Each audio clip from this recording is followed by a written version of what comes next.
agradecerle a los organizadores su invitación a este evento en un tema tan apasionante como este, que es un problema ya a nivel global, ¿no? Y a Anselmo sus amables palabras, no somos tanto como él dice, no hemos llegado a tanto. Bueno, estamos trabajando duramente con muchas líneas de investigación abiertas, con mucho esfuerzo, pero bueno, todavía queda un largo camino en este tema y lo que podamos hacer, pues en ello estamos. Bueno, yo voy a tratar específicamente sobre la silicosis por piedra artificial, que es un poco lo que nosotros estamos trabajando desde el año 2017. Como todos sabéis, pues en la década de los 90, de 1990, pues empezó a aparecer un tipo de piedra artificial con una fabricación masiva y que desplazó a todo lo que era la piedra natural como el mármol y el granito. Esta piedra artificial se fabrica en grandes empresas con una alta tecnología y se forman unos tableros, son una especie de tableros de 2×3 aproximadamente, los cuales son trasladados a pequeñas marmolerías que hacen el trabajo final, cortan, pulen, cantean, instalan en los domicilios, ¿no? Al final el resultado es pues esta bonita encimera que, como ya he dicho, han desplazado prácticamente a lo que es la piedra natural. Estas marmolerías pues estaban acostumbradas a trabajar siempre con mármol y granito. El mármol tiene un 5% aproximadamente de sílice cristalina y el granito, el más usual con el que se trabaja en España, suele estar sobre un 30%. Ellos empezaron a usar este tipo de piedra artificial pues usando por las mismas medidas de seguridad que ancestralmente habían utilizado. Pero había una pequeña diferencia. La pequeña diferencia es que, por ejemplo, estas son una serie de muestras de encimeras con las que trabajaron nuestros trabajadores, donde podéis ver que prácticamente el 100% del componente inorgánico tiene una parte orgánica que es la resina sintética que aglomera todo. Prácticamente el 100% del componente inorgánico pues es o cristobalita, o cuarzo, o una mezcla de cuarzo y cristobalita, o bien una mezcla de cuarzo, cristobalita y un silicato de aluminio como el albita, ¿no? Empezaron a trabajar con este material con un desconocimiento de lo que eran la peligrosidad de este material, ¿no? Pero además, este material no contiene solo ese componente inorgánico, tiene otros componentes inorgánicos que son inherentes a la propia sílice, que está contaminada naturalmente por ella, o incluso se le aplica metales adicionales para cambiar las características, color, etcétera, de lo que es la piedra artificial, ¿no? Por ejemplo, el titanio. El titanio es muy utilizado en mucho y hay algunas empresas que lo usan más que otras, el aluminio, etcétera. Y aquí está la composición de esas encimeras que nosotros analizamos, donde podéis ver que había, por ejemplo, cobalto, había plomo, titanio, aluminio, hierro, etcétera. No tan solo está el componente inorgánico, sino como ya hemos mencionado, también Anselmo, existe un componente orgánico que es el que aglomera, el que compacta todos esos materiales, ¿no? Esos son una resina acrílica o polimérica que cuando el trabajador realiza los cortes con una radial o con cualquier otro sistema o pule, pasan a la atmósfera y se generan compuestos orgánicos volátiles como el estireno, el tolueno y 50 más que son difícilmente analizables la batería de ellos. O bien hidrocarburos aromáticos policíclicos como el fenantreno o el naftaleno, ¿no? El cobalto y el aluminio son agentes proinflamatorios. Inclusive el aluminio tiene un mecanismo de acción sobre el inflamosoma muy similar a lo que es la sílice. Todos estos agentes, el estireno, el tolueno, etcétera, también son agentes que potencian la inflamación. El primer caso, los primeros casos que aparecieron de silicosis en Andalucía, y probablemente exceptuando Israel en el mundo, pues se dio en el año 2001. ¿Sí? Y aquí ya un juez del Tribunal Superior de Justicia de Andalucía se dio cuenta de que esto no era una silicosis normal. Inclusive hace una pequeña introducción, dice, y contrajeron en un periodo relativamente corto de tiempo, en un relativamente breve periodo de tiempo, para el habitual en manifestarse los síntomas clínicos de silicosis. Este señor, que era un juez, se dio cuenta antes que los médicos, o por lo menos lo expresaron antes que los médicos. Bueno, eso fue en el año 2001. En el año 2002, la Inspección de Trabajo de Almería abrió un expediente sancionador al principal fabricante de Almería. En el año 2005, el Instituto Nacional de la Silicosis entró en contacto para evaluar el problema con el equipo de valoración de incapacidades de Almería. Y en el año 2008, el Instituto Valenciano de Seguridad Laboral, el INVASAT, informó de 12 casos. El primero ya no en fabricantes, en los que fabricaban el producto, sino en los que lo manipulaban en las marmolerías. Pues el primer caso fue en el año 2003. Bueno, hasta ahí hasta ahí es lo que tenemos de forma no científica o no en la literatura médica habitual, pero en los primeros casos que se describen de silicosis en España fue en el año 2010, la doctora Martínez, que describe 3 casos. Y a partir de ahí empiezan a salir casos ya donde se les da difusión a través de nuestra revista médica, se le da difusión y empiezan a aparecer casos, a publicarse y notificarse pues, en el País Vasco, en Galicia, en Cataluña, prácticamente por toda la geografía nacional, con 2 importantes focos. Un foco en la provincia de Cádiz, concretamente en Chiclana, y otro foco en Montemayor, en Córdoba. 2 focos que probablemente son de mayor concentración de casos en el mundo. Bien. Y el porqué de estos brotes, de esta enfermedad tan grave, pues parece ser que una de las causas fue por la falta de información. La primera ficha de seguridad que apareció fue en el año 2009, según una sentencia del Juzgado de lo Penal de Vigo número 2, con una información insuficiente y confusa, como expresa en su auto, ¿no? Con lo cual, prácticamente se había estado trabajando en las marmolerías durante ese tiempo, pues con una inocencia bastante marcada, ¿no? Bueno, y esta es lo que es nuestra cohorte. Nuestra cohorte, que he traído aquí estos datos porque creo que es de interés y que nos puede dar una información suficiente, bastante, ¿no? Fijaros una cosa. En el año 2009, el hospital de Puerto Real, que es nuestro hospital vecino, pues detecta los primeros casos, los 3 o 4 primeros casos del año 2009, y en el año 2010 empiezan a aparecer casos.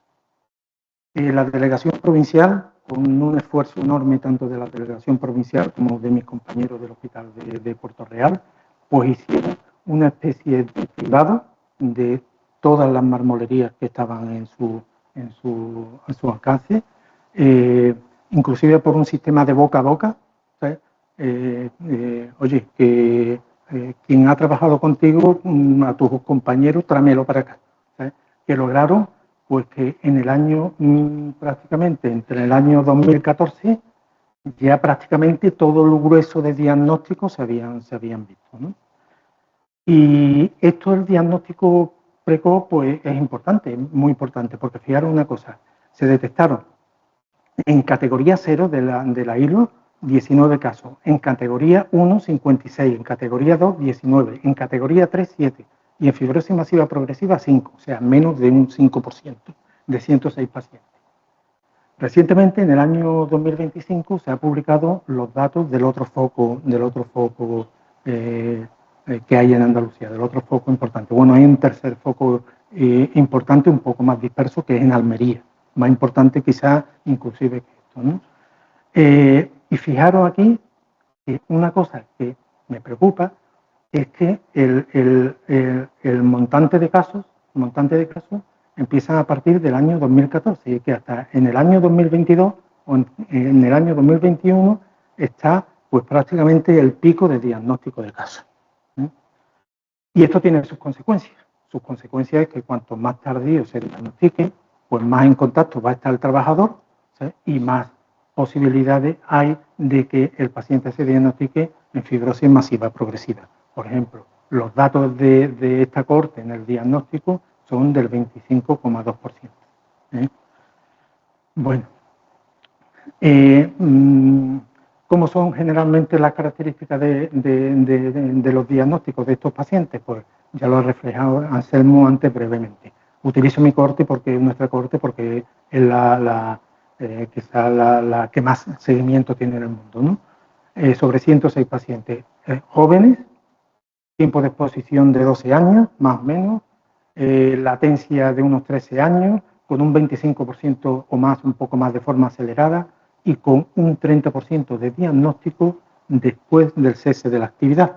Puede ocurrir que cesa la actividad en un año, no se ve nada en la radiografía, ni inclusive en el TAC, y al cabo de 5 años los fenómenos celulares que ha ido hablando Anselmo, etcétera, etcétera, pues hace que lo que no se veía en el TAC en el año 2010, pues se ve en el año 2015. O sea, este es también un dato importante y que yo remarco mucho a mis compañeros de que la historia laboral hay que hacerla completa desde que el sujeto empezó a trabajar.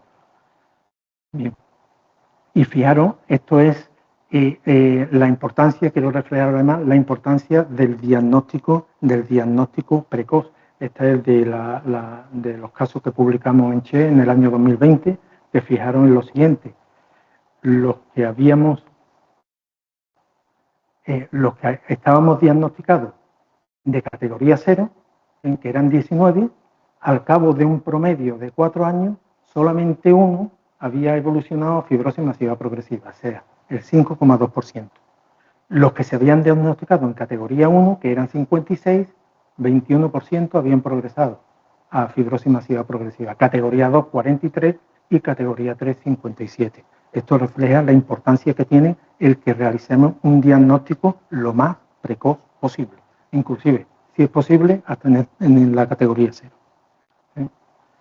Bueno, os comenté antes, la mayor agresividad de la sílice es debido a esto fundamentalmente, de la sílice, no, perdón, de los tableros de piedra artificial, el alto contenido en sílice. El alto contenido en sílice que es superior a un 80% generalmente. Segundo, el aluminio y el cobalto. El aluminio, cuando nos ponen a nosotros las vacunas, lleva un sustrato de aluminio que es para estimular la respuesta inflamatoria y que vengan células ahí a detectar el antígeno de la vacuna.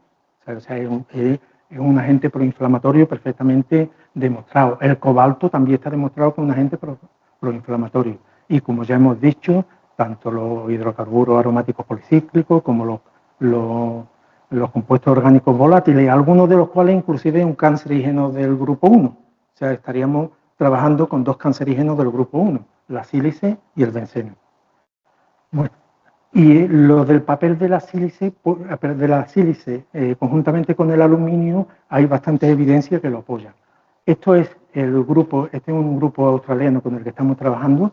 Este es el lavado broncoalveolar, que fijaros, las partículas que hay en verde son partículas de silicio, y estas en rojo son partículas de aluminio, ¿vale? Y nosotros, en nuestros trabajadores, hemos analizado el contenido que tiene de sílice y aluminio desde, bueno, en principio íbamos buscando la sílice, pero nos encontramos con la sorpresa de que en el centro del pequeño granuloma en formación, esto tiene medio milímetro, podíamos encontrar en una forma descendente niveles de sílice y de aluminio que de forma que del centro del nódulo a la periferia iba disminuyendo la concentración de ambos. Y en algunos la concentración de aluminio era superior a la de silicio.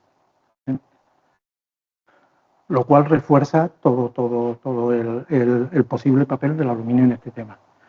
Bueno, esto lo ha tocado prácticamente Anselmo. El papel en Andalucía de lo que es el sector de la fabricación de los productos minerales no metálicos, en el 66,5% de los casos de silicosis durante el periodo de los casos, no, perdón, de los partes de enfermedad profesional del año 1990 al 2019 eran, el 66,5% era en este sector, que como ya ha comentado él, este sector pues prácticamente abarca mayoritariamente el corte, tallado, acabado de la piedra, que incluye tanto pues, el tema de la fabricación como de la manipulación. Y fijaros las dos provincias que son predominantes, Almería y Cádiz. Y qué curiosidad, el número de partes de declaración por enfermedad profesional en el otro gran foco, que es Córdoba, fijaros el porcentaje que tiene, un 5,3% de partes. Habría que analizar cuál es el problema, si es que es un problema, ¿no?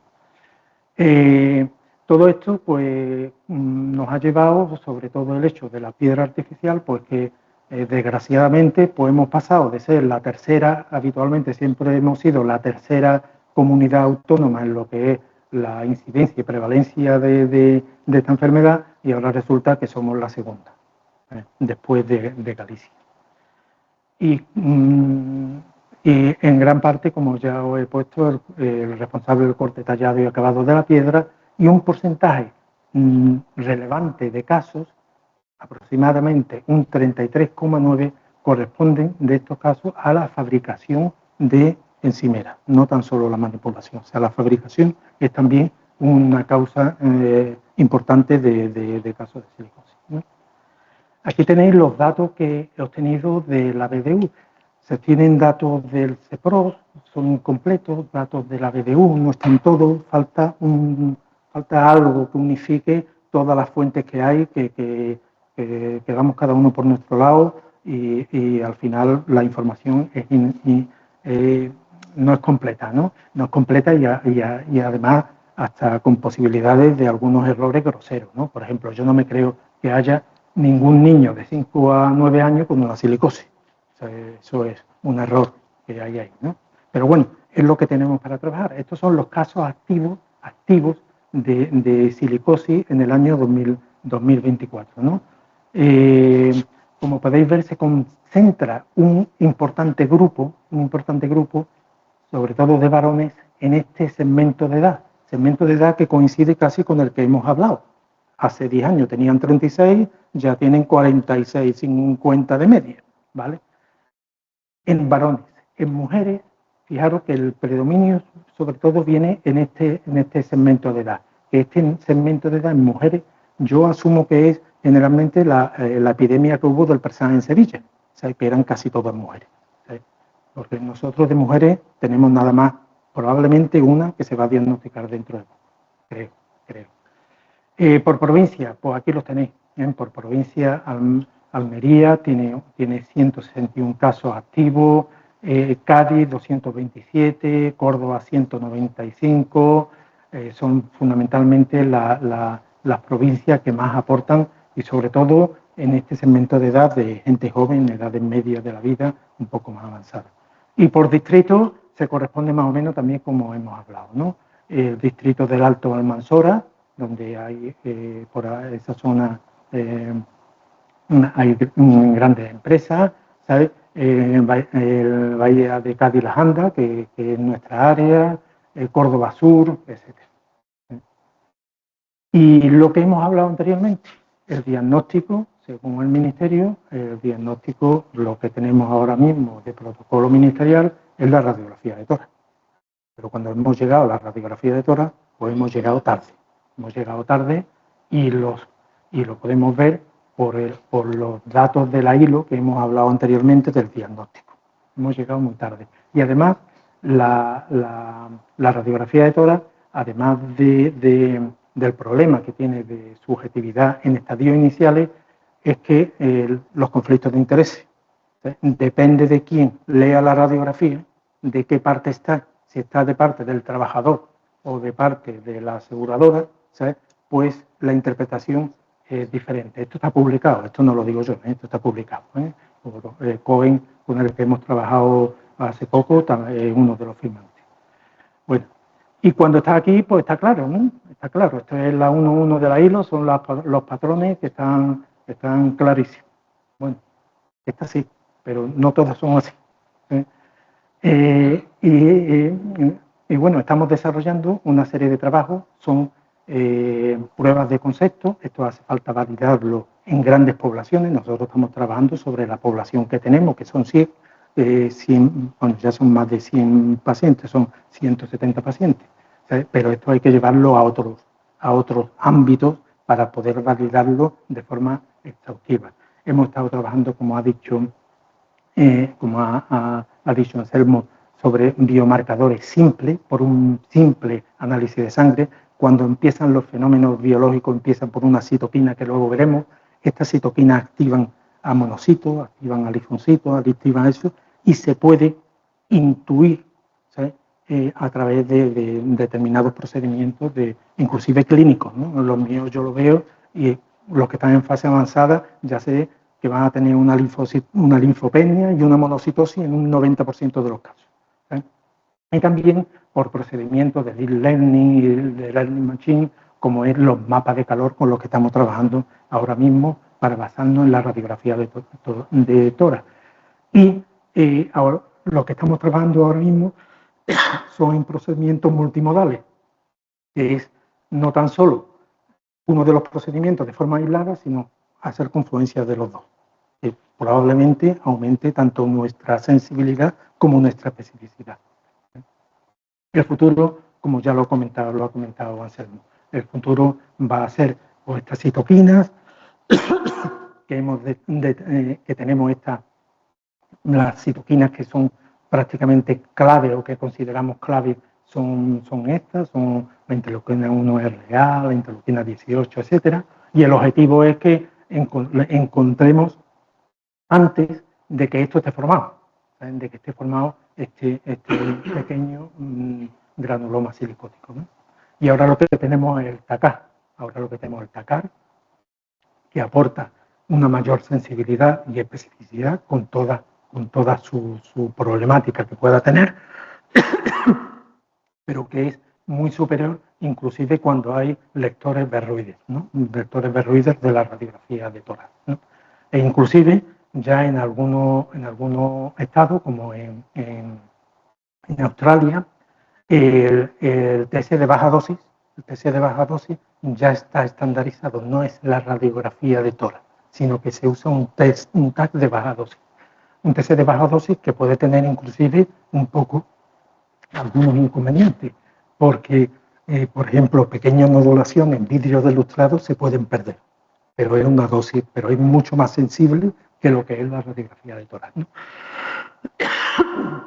Bueno, y ellos indican, el Departamento de Energía, Industria y Minería, la protocolización, que es un TAC de baja dosis cada 2 años en trabajadores de la piedra artificial y de 5 años en trabajadores de otros sectores del sílice, ¿no? ¿Qué nos encontramos para el futuro? Bueno, para el futuro es un poquito incierto, lo veo un poquito incierto. Sobre todo porque han aparecido muchos nuevos materiales, unos que son moderadamente bajos en sílice, otros bajos en sílice, otros sin sílice, que no sabemos mucho lo que tienen. Sabemos que tienen menos de un 10% de sílice, ¿vale? Pero ¿y el resto? Pues el resto pues puede ser, hay muy pocas fichas de seguridad donde te den alguna información. Yo tan solo he encontrado una donde da información suficiente, del consentido, información suficiente, pero no toda la que yo considero que debería tener, donde hay otros elementos que pueden causar, se pueden encontrar otros elementos que pueden causar enfermedad. No solo la sílice causa enfermedad, el circonio causa enfermedad. O sea, por ejemplo, y hay otras, y los feldespatos, que forman parte, en gran parte de esta enzimera, cuando se someten a un proceso de sinterización, que eso es aplicarle calor a 1000 y pico de grados y presión, pues cambia las características de algunos de esos feldespatos y resulta que se forma albita, se forma hematita, se forma mullita, se forma formas cristalinas que ahora mismo no sabemos si son causantes de enfermedad o no. Eso lo tenemos ahí, eso lo tenemos ahí. La falta de información de estos materiales. Y además, nuevos riesgos. No sabemos lo que tiene, no sabemos lo que puede acarrear en el futuro. No tenemos el objetivo de decir, voy a vigilar a este paciente en tal cosa, porque no sabemos de qué están compuestos. Pero además, porque tenemos que tener en cuenta que no todas las enfermedades relacionadas con la sílice son silicosis. El enfisema pulmonar es preocupante. El enfisema pulmonar es preocupante porque el enfisema pulmonar lo provoca la sílice, los compuestos orgánicos volátiles también son causas de enfisema pulmonar. Por lo tanto, hay que tenerlo en cuenta. El cáncer, ya hemos dicho antes, los dos agentes que son del grupo 1, que son el benceno y la sílice. Las enfermedades autoinmunes, que son muy frecuentes en estos trabajadores también, el lupus, la artritis, son bastante frecuentes y a veces más invalidantes que la propia silicosis. Bueno, y otras mucho más que enfermedades renales, etc. Y otro de los riesgos que tenemos ahora mismo, y que yo creo que es preocupante, pero vosotros estáis más en ese terreno y podéis pues, quitarme eso de temor o propiciármelo, que es la extensión del uso de la piedra artificial a otros sectores. La piedra artificial ha dejado el ámbito de lo que son las encimeras de cocina y de baño, con lo cual ahora mismo se usa para el aplacado de paredes, el revestimiento de los suelos, etcétera. Con lo cual va a haber una masa laboral muy volátil, muy grande, que creo que va a ser muy difícil de que se pueda adiestrar y concienciar en eso y que pueden estar expuestos en unas condiciones muy diferentes o muy difíciles muy diferentes a lo que puede estar en una marmolería donde puede estar en un entorno controlado con sistemas húmedos, con ventilación, con extracción localizada, etcétera. Dudo, ¿sabes?, de que este entorno se pueda dar en otros lugares como puede ser la construcción en general. Y una última reflexión para acabar.